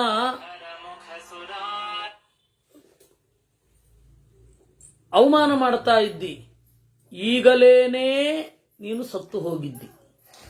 ನ ಹಂತವ್ಯೋ ಹತಸ್ತ್ವಂ ಹಿ ಪೂರ್ವಮೇವ ಸ್ವಕರ್ಮಭಿಃ, ಹೊಸದಾಗಿ ನೀನು ಸಾಯಬೇಕಾಗಿಲ್ಲ, ನಿನ್ನ ಕರ್ಮಗಳಿಂದ ಮೊದಲೇ ಸತ್ತು ಹೋಗಿದ್ದಿ. ಯಾಕೆಂದ್ರೆ ಯಾವಾಗ ಕೆಟ್ಟ ಕೆಲಸ ಮಾಡ್ಲಿಕ್ಕೆ ಶುರು ಮಾಡ್ತಾ ಇದ್ದೀಯೋ ಅವಾಗಲೇ ಸತ್ತು ಹೋಗಿದಿ ಅಂತ ಅರ್ಥ ಅಂತ ಹೇಳಿ ಶಾಪ ಕೊಟ್ಟಾಗ ದೇವದುಂದು ಭಯೋ ಮೇದುಹು ಪುಷ್ಪವೃಷ್ಟಿಶ್ಚ ಖಾಚ್ಯುತ, ದೇವದುಂದುಭಿಗಳು ಮೊಳಗಿದವು, ದೇವತೆಗಳು ಹೂ ಮೊಳಗಿರೆದರು. ಅವನು ತಾಲೇನೇ ಕೆಡಿಸ್ಕೊಳ್ಳಿಲ್ಲ. ಇದೇ ರೀತಿ ನಮ್ಮಪ್ಪನೇ ಶಾಪ ಕೊಟ್ಟಿದ್ದಾನೆ. ನಮ್ಮಪ್ಪ ಶಾಪ ಕೊಟ್ಟಿದ್ದಕ್ಕೆ ಏನಾಗಲಿಲ್ಲ, ಇವನು ಯಾರೋ ಏನು ಅದೇನೋ ಹೇಳೋದಿಲ್ಲ ನೀನು, ಆ ಸದಾಶಿವ ಅಂತ ಒಬ್ಬ ಇದ್ದಾನೆ ಅಂತ, ಯಾವನವನು ಅಂತ ಹೇಳಿ ನುಗ್ಗಿದ. ಏವ ಮುಕ್ತ್ವಾ ತಥೋ ರಾಮ ಭುಜಾನ್ ವಿಕ್ಷಿಪ್ಯ ಪರ್ವತೆ ತೋಲಯಾಮಾಸ ತಂ ಶೀಘ್ರಂ ಸಶೈಲ ಸಮಕಂಪತ. ತನ್ನ 20 ತೋಳುಗಳಿಂದ ಬೆಟ್ಟದ ಅಡಿಗೆ ಕೈಗಳನ್ನು ಹಾಕಿ ಅಲುಗಾಡಿಸ್ಲಿಕ್ಕೆ ಹೋದ. ಚಾಲನಾತ್ ಪರ್ವತಸ್ಯೈವ ಗಣಾದೇವಸ್ಯ ಕಂಪಿತಾಃ ಚಚಾಲ ಪಾರ್ವತಿ ಚಾಪಿ ತದಾಶ್ಲಿಷ್ಟಾ ಮಹೇಶ್ವರಂ. ಹಾಗೆ ಮಲೆ ನಡುಗಿದಾಗ, ಮಲೆ ಅಂದ್ರೆ ಬೆಟ್ಟ, ಬೆಟ್ಟ ನಡುಗಿದಾಗ ಏನಾಯಿತು, ಪಾರ್ವತಿಯೂ ಕೂಡ ಅಲುಗಿ ಗಟ್ಟಿಯಾಗಿ ಶಿವನನ್ನ ಅಪ್ಪಿ ಹಿಡಿದಳು. ಆಗ ಸದಾಶಿವ ನಗುತ್ತಾ ಪಾದಾಂಗುಷ್ಠೇನ ತಂ ಶೈಲಂ ಪೀಡಯಾಮಾಸ ಲೀಲಯಾ, ತನ್ನ ಹೆಬ್ಬೆರಳಿನಿಂದ ಒತ್ತಿದ, ತನ್ನ ಕಾಲ ಹೆಬ್ಬೆರಳಿನಿಂದ ಒತ್ತಿದ. ಪೀಡಿತಾಸ್ತು ತತಸ್ತಸ್ಯ ಶೈಲಸ್ತಂಭೋಪಮಾ ಭುಜಾ ವಿಸ್ಮಿತಾಶ್ಚಾಭವನಸ್ತತ್ರ ಸಚಿವಾಸ್ತತ್ರ ರಕ್ಷಸಃ. ಸದಾಶಿವನ ಬಲವನ್ನು ನೋಡಿ ರಾವಣನ ಆ ಎಲ್ಲ ಸಚಿವರಿಗೂ ಆಶ್ಚರ್ಯ ಆಯಿತಂತೆ. ಆದರೆ ರಾವಣನ ಕೈ ಬೆರಳುಗಳು ಕೆಳಗಡೆ ಅಪ್ಪಚ್ಚಿಯಾಗಿ ಹೋಯಿತು. ಮುಕ್ತೋ ವಿರಾವ ಸಹಸಾ ತ್ರೈಲೋಕ್ಯಂ ಏನ ಕಂಪಿತಂ, ಬೆರಳುಗಳೆಲ್ಲ ಅಪ್ಪಚ್ಚಿಯಾಗಿ ಹಾ ಅಂತ ಅತ್ತ. ಮೇನಿರೇ ವಜ್ರ ನಿಷ್ಪೇಶಂ ತಸ್ಯಾ ಮಾತ್ಯಾ ಯುಗಕ್ಷಯೇ ತದಾ ವರ್ತ್ಮಸು ಚಲಿತಾ ದೇವಾ ಇಂದ್ರ ಪುರೋಗಮಾ. ಸಮುದ್ರಗಳು ನಡುಗಿದವು, ಬೆಟ್ಟಗಳು ಗುಡುಗಿದವು, ಯಕ್ಷರು ಸಿದ್ಧಾಧರರು ವಿದ್ಯಾಧರರು ಸಿದ್ಧರು ಮೊದಲಾದವರೆಲ್ಲ ಏನಾಯ್ತು ಅಂತ ಗಾಬರಿ ಹೊಂದಿದ್ರು. ಏನಾಗ್ತಾ ಇದೆ, ಯಾವ ಸದ್ದು ಇದು ಅಂತಾನೆ ಗೊತ್ತಾಗ್ಲಿಲ್ಲ ಅವ್ರಿಗೆ. ಆ ತರಹದ ಅಳುವಿನ ಸದ್ದು. ದೋಷಯಸ್ವ ಮಹಾದೇವಂ ನೀಲಕಂಠ ಉಮಾಪತಿಂ. ಅಷ್ಟು ಹೊತ್ತಿಗೆ ಇವನ ಮೆಂಟರ್ಸ್, ಅದೇ ಮಂತ್ರಿಗಳು, ಅವರೆಲ್ಲ ಬಂದು ಸದಾಶಿವನನ್ನು ಸ್ತೋತ್ರ ಮಾಡು ಅಂತ ಹೇಳಿಕೊಟ್ರು. ಆಗ ಚೆನ್ನಾಗಿ ಸ್ತೋತ್ರ ಮಾಡಿದನಂತೆ. ಕೃಪಾಲು ಶಂಕರ ಸ್ತುಷ್ಟ ಪ್ರಸಾದಂತೆ ಕರಿಷ್ಯತಿ. ಈ ಶಿವ ಇದ್ದಾನಲ್ಲ, ಬೇಗ ಒಲಿತಾನೆ, ಆಶುತೋಷ. ಅದರಿಂದಾಗಿ ಇವನನ್ನು ಸ್ತೋತ್ರ ಮಾಡಿಬಿಡು, ನಿನಗೆಲ್ಲ ಬಿಡುಗಡೆ ಆಗತ್ತೆ ಅಂದ್ರು. ಸಂವತ್ಸರ ಸಹಸ್ರಂತು ರುದತೋ ರಕ್ಷಸೋಗತಂ. ಅವನೇನು ಮಾಡಿದ, ಜೋರಾಗಿ ಅಳ್ತಾ ಅಳ್ತಾ ಸ್ತೋತ್ರ ಮಾಡಿದ. ಹಾಗೆ 1000 ವರ್ಷ ಕಳೆದುವಂತೆ. ತತಪ್ರೀತೋ ಮಹಾದೇವ ಶೈಲಾಗ್ರೇ ವಿಷ್ಠಿತಂ ಪ್ರಭು ಮುಕ್ತ್ವಾ ಚಾಸ್ಯ ಭುಜಾನ್ ರಾಮ ಪ್ರಾಹ ವಾಕ್ಯಂ ದಶಾನನಂ. ಆಮೇಲೆ ಆ ಬೆಟ್ಟವನ್ನ ಅವನೇ ಲಘುವಾಗಿಸಿ ಮೇಲ್ಗಡೆ ಎತ್ತಿದ. ಅವನು ತನ್ನ ಬೆರಳನ್ನ ವಾಪಸ್ ತಗೊಂಡ ಅಷ್ಟೊತ್ತಿಗೆ ಅವನು ಪ್ರೀತನಾಗಿದ್ದ ಸದಾಶಿವ. ಪ್ರೀತೋಸ್ಮಿತ ವೀರಸ್ಯ ಶೌಟೀರ್ಯಾಚ್ಚ ದಶಾನನ ಶೈಲಾಕ್ರಾಂತೇನ ಯೋ ಮುಕ್ತಃ ತ್ವಯಾ ರಾವಸ್ತು ದಾರುಣಃ. ಏನು ಆ ಭಯಂಕರವಾದ ಅಳು, ಅದರಿಂದ ನನಗೆ ಬಹಳ ಪ್ರೀತಿಯಾಯಿತು ಅಂದಂತೆ. ಈ ದೊಡ್ಡವರ ಇದೇ ವಿಚಿತ್ರ. ಈ ಕ್ಷೇಮೇಂದ್ರ ಹೇಳ್ತಾನೆ, ಬಹಳ ದೊಡ್ಡವರು, ಮಹಾಂತ ಪುಷ್ಟಿದಾತಾರ, ಅತ್ಯಂತ ಪುಂಡರಿಗೆ ಪೋಖರಿಗಳಿಗೆ ದೊಡ್ಡವರ ರಕ್ಷಣೆ ಇರುತ್ತೆ ಅಂತ. ಏನೋ ದೊಡ್ಡವರಿಗೆ ಇಂತಹ ಮುಟ್ಟಾಳ್ರನ್ನ ಕಂಡ್ರೆ ಎಷ್ಟು ಪ್ರೀತಿಯೋ ಏನೋ. ನಾವು ನೋಡ್ತಾ ಇರ್ತೀವಲ್ಲ ಎಲ್ಲ ಕಡೆ. ಯಸ್ಮಾಲ್ ಲೋಕತ್ರಯಂ ಚೈತದ್ರಾವಿತಂ ಭಯಮಾಗತಂ ತಸ್ಮಾತ್ವಂ ರಾವಣೋ ನಾಮ್ನಾ ರಾಜನ್ ಭವಿಷ್ಯಸಿ. ಎಲ್ಲರನ್ನು ಅಳಿಸಿದೆ ಅಲ್ವಾ, ನೀನು ಅತ್ತೆ ಅಲ್ವಾ, ಅದರಿಂದಾಗಿ ನಿನ್ನ ಹೆಸರು ರಾವಣ ಅಂತ ಇರಲಿ ಅಂತ. ರವಣ ಅಂದ್ರೆ ಅಳೋದು, ರು ಶಬ್ದೆ ಅಂತ ಧಾತು. ರವಣ ಅಂತನ್ನೋದು ಅದರ ಲಿಟ್ ಪ್ರತ್ಯಯ ಅಂತಾರೆ. ರಮಣ ಇದ್ದ ಹಾಗೆ ರವಣ. ರವಣಾತ್ ರಾವಣ, ಜೋರಾಗಿ ಅತ್ತೆ, ಆದ್ದರಿಂದಾಗಿ ರಾವಣ. ಜೋರಾಗಿ ಅಳಿಸುವೆ, ಅದರಿಂದಾಗಿ ರಾವಣ. ನಮ್ಮನ್ನು ಅಳೋ ಹಾಗೆ ಮಾಡ್ತೀಯ ಮುಂದಿನ ಎಲ್ಲ ಜನಾಂಗವನ್ನ, ಅದರಿಂದಾಗಿ ರಾವಣನಾಗೂ. ಇನ್ನು ಎಲ್ಲರೂ ಇನ್ನು ಮೇಲೆ ರಾವಣ ಅಂತ ಕರೀತಾರೆ. ಅಲ್ಲಿ ತನಕ ಮೊದಲ ಹೆಸರೇ ಇರಲಿಲ್ಲ ಅವನಿಗೆ. 10 ತಲೆಯವನು ದಶಗ್ರೀವ. ಇವತ್ತಿನಿಂದ ಇನ್ನು ಮೇಲೆ ನಿನ್ನನ್ನು ರಾವಣ ಅಂತ ಕರೀತಾರೆ ಅಂತ. ಗಚ್ಚ ಪೌಲಸ್ಯ ವಿಸ್ರಬ್ಧಂ ಪಥಾಯೇನ ತ್ವಮಿಚ್ಛಸಿ ಮಮ ಚೈವಾಭ್ಯನುಜ್ಞಾತೋ ರಾಕ್ಷಸಾಧಿಪಗಮ್ಯತಾಂ. ಆಮೇಲೆ ನೀನು ಎಲ್ಲಿ ಬೇಕಾದರೂ ಹೋಗು, ನಾನು ನಿನಗೆ ಅನುಮತಿ ಕೊಟ್ಟಿದ್ದೇನೆ. ಎಲ್ಲಿಂದ ಎಲ್ಲಿಗೆ ಬೇಕಾದರೂ ಹೋಗ್ತೇನೆ, ನಿನಗೆ ಅಗಮ್ಯವಾದ ಪ್ರದೇಶವೇ ಇರೋದಿಲ್ಲ ಅಂತಂದಾಗ, ಪ್ರೀತೋ ಯದಿ ಮಹಾದೇವ ವರಂ ಮೇ ದೇಹಿ ಯಾಚತಃ. ಆಮೇಲೆ ಮತ್ತೆ ಅವನು ವರವನ್ನ ಕೇಳಿದ. ಏನು? ನನಗೆ ಒಂದು ಒಳ್ಳೆ ಶಸ್ತ್ರ ಬೇಕು, ನನಗೆ ಸಾವಿಲ್ಲ, ಮನುಷ್ಯರಿಂದ ಭಯ ಇಲ್ಲ, ಕಪಿಗಳಿಂದ ಭಯ ಇಲ್ಲ. ಮಾನುಷಾನ್ ನಗಣೇ ದೇವ ಸ್ವಲ್ಪಾಸ್ತೆ ಮಮ ಸಮ್ಮತಾಹ. ಎಲ್ಲರಿಂದ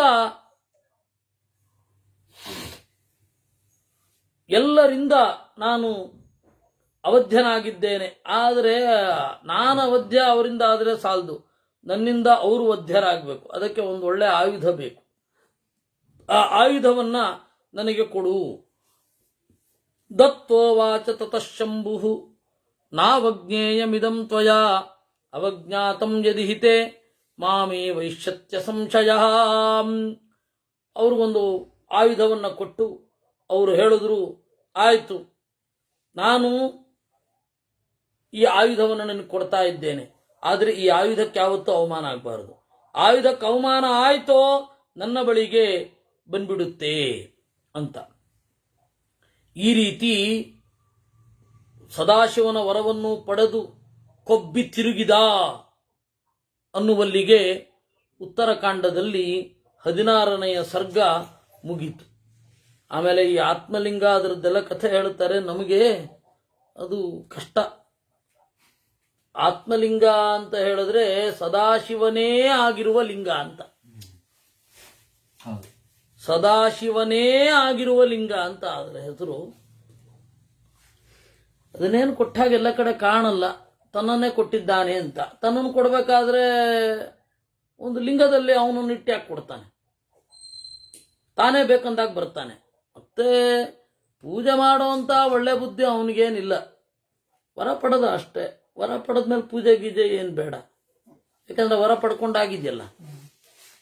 ಇವರೇನೋ ರಾವಣನನ್ನ ದೊಡ್ಡದಾಗಿ ಮಾಡುವ ಸಲುವಾಗಿ ಅವನು ಪಂಡಿತ ಅದ್ದು ಇದ್ದು ಆಚೆ ಈಚೆ ಮಣ್ಣು ಮಸಿ ಅವನು ಅದ್ಯಾವುದದು ಒಂದು ಹಾಡು ಮಾಡಿದ ಅಂತ ಬೇರೆ ಹೇಳುತ್ತಾರೆ. ಅದು ಬರೇ ಧ್ವನಿಪೂರ್ಣವಾದ ಹಾಡು. ಅಂದ್ರೆ ಧ್ವನಿ ಅಂದ್ರೆ ಶಬ್ದ, ಅಕ್ಷರ ಎರಡು ರೀತಿ, ಶಬ್ದ ಎರಡು ರೀತಿ. ಧ್ವನ್ಯಾತ್ಮಕ ಶಬ್ದ, ವರ್ಣಾತ್ಮಕ ಶಬ್ದ ಅಂತ. ವರ್ಣಾತ್ಮಕವಾದ ಶಬ್ದ ಅಂತಂದ್ರೆ ಅದರಿಂದ ಏನನ್ನಾದರೂ ಹೇಳಬಹುದು. ಇನ್ನು ಧ್ವನಿಪೂರ್ಣವಾದ ಶಬ್ದ ಅಂತಂದ್ರೆ ಅನುಕರಣೆ ಶಬ್ದಗಳೇ ಇರುತ್ತೆ. ಅನುಕರಣೆ ಶಬ್ದ ಅಂತಂದ್ರೆ ಬಡಬಡನೆ ಅಂತ ಈ ರೀತಿ ಶಬ್ದ. ಬಡಬಡನೆ, ದಡದಡನೆ, ದಡಾರನೆ, ಈ ತರಹದ ಶಬ್ದಗಳೆಲ್ಲ ಅನುಕರಣ ಶಬ್ದ. ಅದನ್ನ ಧ್ವನ್ಯಾತ್ಮಕ ಶಬ್ದ ಅಂತ ಕರೀತಾರೆ.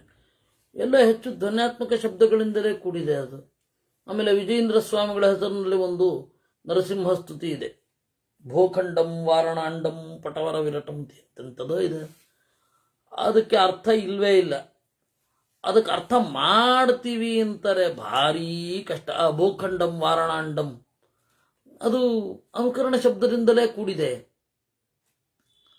ಅದೇನು ಅರ್ಥ ಇಲ್ಲ.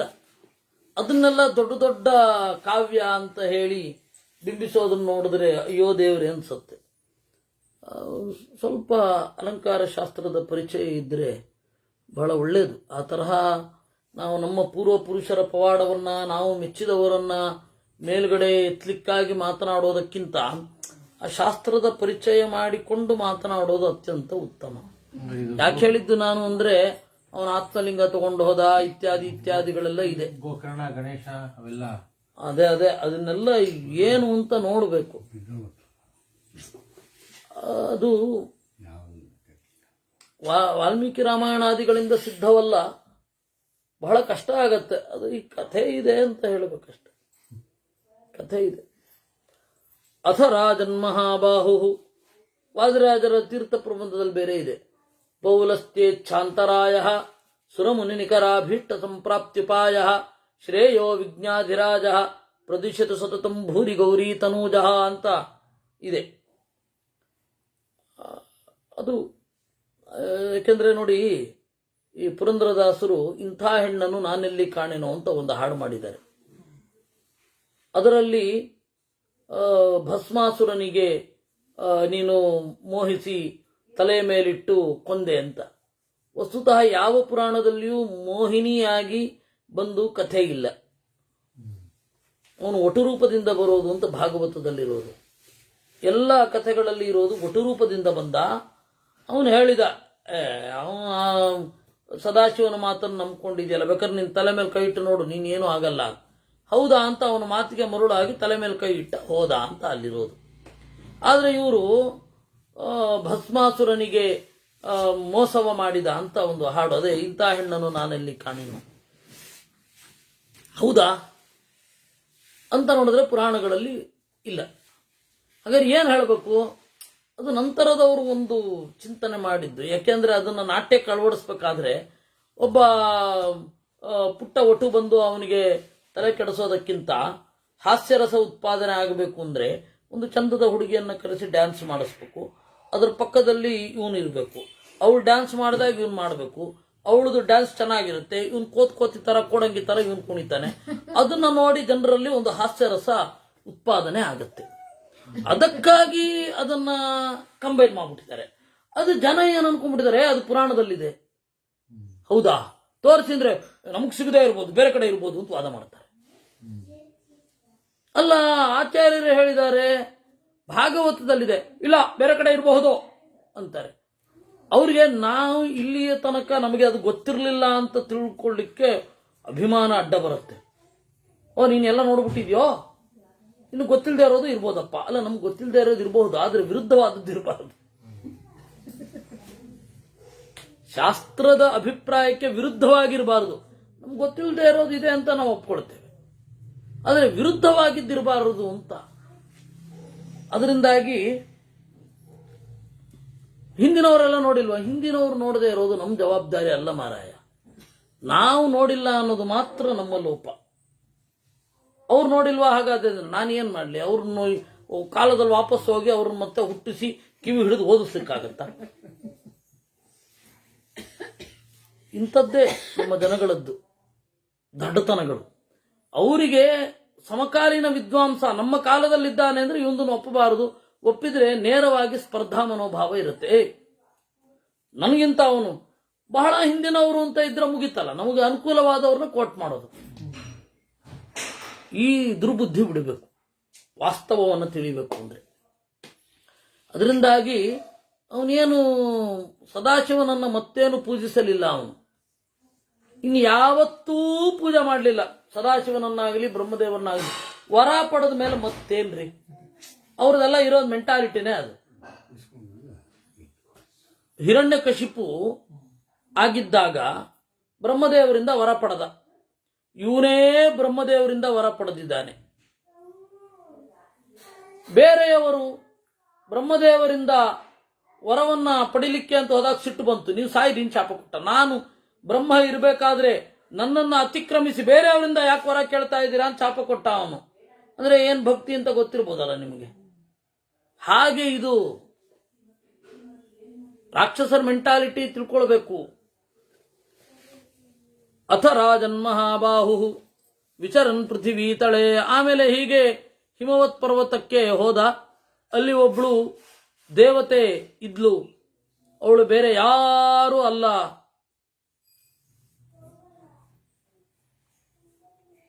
ವೇದವತಿ. ವೇದವತಿ ವೇದವತಿ ಅಂತ ಬೇರೆ ಕ್ಯಾರೆಕ್ಟರ್ ಇಲ್ಲ, ಸಾಕ್ಷಾತ್ ಲಕ್ಷ್ಮೀದೇವಿಯೇ ವೇದವತಿ. ಪಂಡಿತಾಚಾರ್ಯರು ಹೇಳ್ತಾರೆ, ಇಲ್ಲಿಯೂ ಇದೆ, ವೇದವತಿಯೇ ಸೀತೆಯಾಗಿ ಬಂದದ್ದು ಅಂತ ಕಡೆಯಲ್ಲಿ ಹೇಳ್ತಾರೆ. ಹಿಮಾಲಯೇ ವೀಕ್ಷಸ ದೇವ ಮಾಯಾಂ ಅಂತ ಕನ್ಯಾಂ ಪರಾಂ ವೇದವತೀಂ ಪ್ರಗೃಹ್ಯ ಪಂಡಿತಾಚಾರ್ಯರು ಹೇಳ್ತಾರೆ, ವಾಲ್ಮೀಕಿಗಳು ಹೇಳ್ತಾರೆ. ನಾವಾದ್ರೂ ಒಂದು ಕತೆ ಕಟ್ಟಿದ್ದೀವಿ. ಸೀತೆಯ ಬದಲು ಇದ್ದದ್ದು ವೇದವತಿ. ಆ ವೇದವತಿ ಬಂದು ಕೇಳಿದ್ಲಂತೆ ರಾಮನ, ನನ್ನ ಮದುವೆ ಆಗು ಅಂತ. ನಾನು ಸೀತೆಯ ಪರವಾಗಿ ಇದ್ದು ಎಲ್ಲ ಕಷ್ಟಪಟ್ಟಿದ್ದೀನಿ, ಮದುವೆ ಆಗು. ಇಲ್ಲ ಇಲ್ಲ, ನಿನ್ ಮದುವೆ ಆಗಲಿಕ್ಕೆ ಕೃಷ್ಣಾವತಾರ ಆದ್ಮೇಲೆ ಶ್ರೀನಿವಾಸನಾಗಿ ಬಂದು ಮದುವೆ ಆಗ್ತೀನಿ ಅಂತ ಅನ್ನಂಥದ್ದು ಯಾವ ಕಥೆಯೂ ಇಲ್ಲಿಲ್ಲ. ಸಾಕ್ಷಾತ್ ಲಕ್ಷ್ಮೀದೇವಿ ಅಂತ ಹೇಳಿದ್ಮೇಲೆ ಆ ಎಲ್ಲ ಕತೆ ಬಿದ್ದೋಯ್ತು.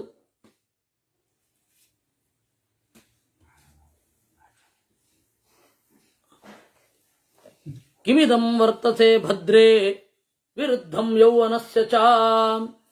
ಆಮೇಲೆ ಏನಾಯ್ತು ನೋಡಿದ, ಎಂತಹ ಒಳ್ಳೆ ಸೌಂದರ್ಯ, ವೇಸ್ಟ್ ಮಾಡ್ತಾ ಇದ್ದಿ, ಬಾ ನನ್ನ ಜೊತೆಗೆ ಎಂದ. ಕಸ್ಯಾಸಿ ಕಿಮಿದಂ ಭದ್ರೇ ಕಶ್ಚ ಕರ್ತಾವರಾನನೆ ಏನ ತಂ ಭುಜ್ಯಸೆ ಭೀರು ಸನರ ಪುಣ್ಯ ಭಾಗ್ಭುವಿ. ನಿನ್ನಂತಹವಳನ್ನ ಹೆಂಡತಿಯಾಗಿ ಪಡಿಬೇಕು ಅಂತಂದ್ರೆ ಅವನು ಬಹಳ ಪುಣ್ಯವಂತನೇ ಆಗಿರಬೇಕು ಅಂತ. ಅದಕ್ಕೆ ಅವಳು ಹೇಳಿದ್ಲು, ಆ ತರಹ ಎಲ್ಲ ಮಾತಾಡಬಾರದು. ನಾನು ವಾಂಗ್ಮಯಿ ನಾಮ್ನ ಕನ್ಯಾ ವೇದವತಿ ಸ್ಮೃತ, ವೇದವೇ ಮೈವೆತ್ತು ಬಂದವಳು ನಾನು. ವೇದವತಿ ಅಂತ ನನ್ನ ಹೆಸರು. ದೇವತೆಗಳು ಎಲ್ಲರೂ ಕೂಡ ನನ್ನನ್ನ ಬೇಡಿದರು, ಅವ್ರು ಯಾರಿಗೂ ನಮ್ಮಪ್ಪ ಕೊಡಲಿಲ್ಲ. ಯಾಕೆ ಅಂದ್ರೆ ಈ ವೇದವತಿ ನಾರಾಯಣನನ್ನೇ ಪಡೆಯಬೇಕು ಅಂತ. ಪಿತಸ್ತು ಮಮ ಜಾಮಾತಾ ವಿಷ್ಣು ಕಿಲ ಸುರೇಶ್ವರ ಅಭಿಪ್ರೇತಃ. ಆ ನಾರಾಯಣನನ್ನ ಪಡಿಲಿಕ್ಕೆ ನಾನು ತಪಸ್ಸು ಮಾಡ್ತಾ ಇದ್ದೇನೆ ಅಂತ. ಅಷ್ಟೊತ್ತಿಗೆ ಶಂಭು ಅಂತ ಒಬ್ಬ ದೈತ್ಯ ಇದ್ದ. ಅವನು ಬಂದು ನನ್ನ ಅಪ್ಪ ರಾತ್ರಿ ಮಲಗಿರುವಾಗ ಕತ್ತರಿಸಿ ಬಿಟ್ಟ. ಆಮೇಲೆ ನನ್ನ ಅಪ್ಪ ಹೋದ್ಮೇಲೆ ನನ್ನ ತಾಯಿಯೂ ಕೂಡ ದೇಹತ್ಯಾಗ ಮಾಡಿದಳು. ನಾರಾಯಣೋ ಮಮಪತಿ. ಆದರೆ ನಾನು ನಮ್ಮ ತಂದೆಯ ಅಣತಿಯಂತೆ ನಡೆಯುವವಳು. ನಾರಾಯಣನೇ ನನ್ನ ಗಂಡ, ಬೇರೆಯವನಾಗಲಿಕ್ಕೆ ಸಾಧ್ಯ ಇಲ್ಲ. ಅದರಿಂದಾಗಿ ತಪಸ್ಸು ಮಾಡ್ತಾ ಇದ್ದೇನೆ ಅಂತಂದು. ಆದ್ರೆ ಅವನು ಅದನ್ನೆಲ್ಲ ಕೇಳಲಿಲ್ಲ. ಅವಲಿಪ್ತಾಸಿ ಶುಶ್ರೋಣಿ ಯಸ್ಯಾಸ್ತೆ ಮತಿರೀದೃಚಿ. ಬಹಳ ಚೆನ್ನಾಗಿ ಇದ್ದೇನೆ ಅಂತ ಕೊಬ್ಬು. ಅದರಿಂದಾಗಿ ನೀನು ಈ ರೀತಿ ಮಾಡ್ತಾ ಇದೀಯಿಂದ ಅವನು. ನಾನು ಲಂಕಾಪತಿರ್ಭದ್ರೇ ದಶಗ್ರೀವ ಇತಿ ಸ್ಮೃತಃ ತಸ್ಯ ಮೇ ಭವ ಭಾರ್ಯಾತ್ವಂ ಭುಂಕ್ಷೋ ಭೋಗಾನ್ ಯಥಾ ಸುಖಂ ಅಂತ ಹೇಳಿ ಅವಳನ್ನ ಸೆಳೆದ. ಆದ್ರೆ ಅವಳೇನ್ ಮಾಡಿದ್ಲು, ಅವನು ಕೂದಲನ್ನು ಹಿಡಿದು ಸೆಳೆದಿದ್ದ. ಕೂದಲನ್ನ ಕೈಯಿಂದ ಕತ್ತರಿಸಿಕೊಂಡು ಚೂರಿಯಂತೆ ಮಾಡಿಕೊಂಡು ಕೈಯನ್ನ ಅಸಿರ್ಭೂತ್ವಾಕರಸ್ತಸ್ಯಾಹ ಕೇಶಾನ್ಶ್ಚಿನ್ನಾನ್ ತದಾಕರೋತ್. ಆಮೇಲೆ ಅಗ್ನಿಪ್ರವೇಶ ಮಾಡ್ತಾ ಹೇಳಿದ್ಲು, ತಸ್ಮಾತ್ತವ ವದಾರ್ಥಂ ಹಿ ಸಮುತ್ಪತ್ಸ್ಯತ್ಯಹಂ ಪುನಃ. ನಾನು ಮತ್ತೆ ಹುಟ್ಟುತ್ತೇನೆ. ನಹಿ ಶಕ್ಯ ಸ್ತ್ರೀಯಾ ಹಂತುಂ ಪುರುಷ ಪಾಪ ನಿಶ್ಚಿತಃ ಶಾಪೇ ತ್ವಯಿ ಮಯೋತ್ಸೃಷ್ಟೇ ತಪಸ್ಸಶ್ಚವ್ಯಯೋ ಭವೇತ್. ನಾನು ನಿನಗೆ ಶಾಪ ಕೊಡೋಲ್ಲ, ಯಾಕೆಂದ್ರೆ ನನ್ನ ತಪಸ್ಸೇ ವ್ಯಯ ಆಗತ್ತೆ. ಅದರಿಂದಾಗಿ ನಾನು ಶಾಪ ಕೊಡೋದಿಲ್ಲ. ಆದರೆ ತಸ್ಮಾತ್ ತ್ವಯೋ ನಿಜಾ ಸಾಧ್ವಿ ಭವೇಯಂ ಧರ್ಮಿಣ ಸುತ. ಅಯೋನಿಜಳಾಗಿ ನಾನು ಭೂಮಿಯಲ್ಲಿ ಬರ್ತೇನೆ, ನಿನ್ನ ಸಾವಿಗಾಗಿಯೇ ಅವತಾರ ಮಾಡ್ತೇನೆ ಅಂತಂದ್ಲು. ಹಾಗೆ ಅವತ್ತು ಹೇಳಿ ಹೋದ್ಲಲ್ಲ. ಸೈಷಾ ಜನಕರಾಜಸ್ಯ ಪ್ರಸೂತ ತನಯ ಪ್ರಭೋ ತವ ಭಾರ್ಯ ಮಹಾಬಾಹೋ ವಿಷ್ಣುಸ್ತ್ವಂ ಹಿ ಸನಾತನಃ. ಅವಳೇ ಜನಕರಾಜನ ಮಗಳಾಗಿ ಹುಟ್ಟಿದವಳು ಸೀತೆ. ನೀನೇ ಸಾಕ್ಷಾನ್ ನಾರಾಯಣ. ಅವಳನ್ನ ನಿಮಿತ್ತವಾಗಿಸಿಕೊಂಡೇ ನೀನು ಸತ್ತೆ. ನೀನು ಅವಳನ್ನು ಸಾಯಿಸಿದೆ. ಏವಮೇತಾ ಮಹಾಭಾಗ ಮರ್ತ್ಯೇಷುತ್ಪತ್ಸ್ಯತೆ ಪುನಃ. ಹೀಗೆ ಸೀತಾ ಅಂತ ಹೇಳಿ ಅವಳನ್ನು ಕರೀತಾ ಇದ್ದಾರೆ ಅಂತ ಅಗಸ್ತ್ಯರು ಹೇಳಿದರು. ಆಮೇಲೆ ರಾವಣನ ಕಥೆ ಮುಂದುವರಿಯುತ್ತೆ. ಅದು ಮುಂದಿನ ಶನಿವಾರ. ನಾಳೆ ಮಹಾಭಾರತ ಅದು ಮುಂದುವರಿಯುತ್ತೆ. ವೇದವತಿಯ ತಂದೆ ಯಾರು ಅಂತ. ವೇದವತಿಯ ತಂದೆ ಯಾರು ಅಂತ ಹೇಳಿದ್ರೆ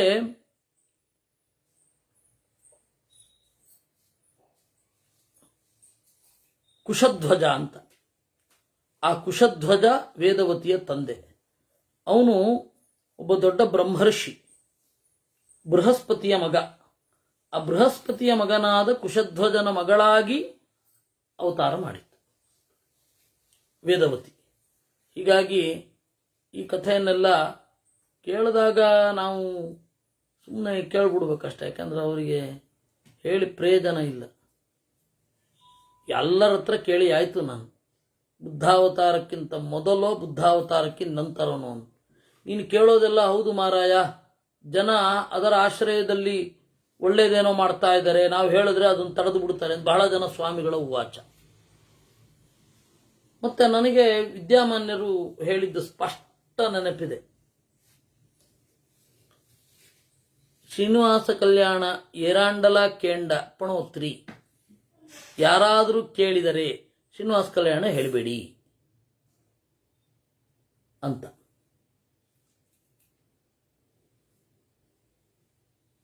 ರಾವಣನಿಗೆ ವೇದವತಿ ಶಾಪ ಕೊಡ್ಲಿಲ್ವೇ ಅಂತ ಪ್ರಶ್ನೆ. ಕೊಟ್ಟಿದ್ದು ಶಾಪವೇ. ಶಾಪ ಅಂದ್ರೇನು? ಕದಡಿದ ಮನಸ್ಸು ಅಂತ ಅರ್ಥ. ಅದೇ ಶಾಪ. ನಿನ್ನ ಸಾವಿಗಾಗಿ ಹುಟ್ಟುತ್ತೇನೆ ಅಂತಂದ್ರೆ ಆಯ್ತಲ್ಲ ಅಲ್ಲೆಲ್ಲ. ಅದರಿಂದ ಅದೇ ಶಾಪ. ಅದು ಹೇಳ್ತಾ ಇದ್ರು ಹೀಗೆ. ಕೃಷ್ಣಾರ್ಪಣ.